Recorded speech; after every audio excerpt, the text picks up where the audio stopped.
J'ai été victime d'un attentat le 23 décembre 1983. J'étais dans un restaurant, le Grand Véfour, avec mon mari pour fêter mes 10 ans d'anniversaire de mariage.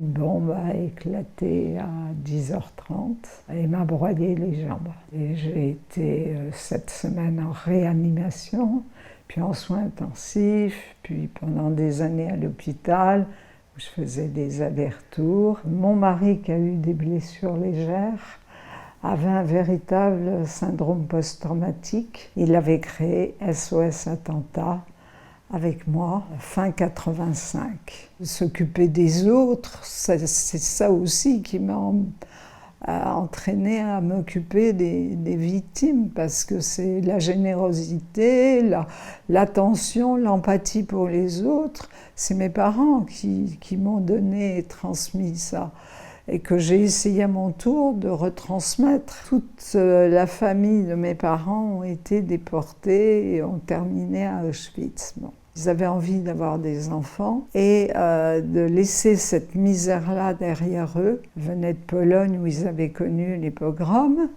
La France les a accueillis, les a intégrés. Mon père a eu la nationalité française en 1936, ma mère en 1941 par mariage. Ils devaient tout à la France. Ma mère en a oublié le polonais. Pour eux, la France était une terre d'asile, une terre d'accueil, une terre d'intégration où leurs enfants pouvaient librement aller faire des études. Quand j'ai été victime, ça a été pour eux une catastrophe.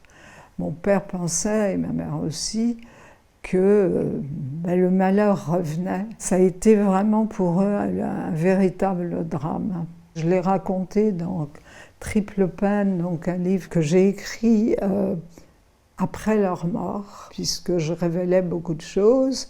Je révélais ma positivité au niveau du sida, parce que j'avais été massivement transfusée la nuit du 23 décembre et que c'était la mauvaise année. Et donc j'ai attendu leur mort pour publier le livre et dire voilà, on peut s'en sortir, mais c'est pas une leçon que je donne aux autres, hein.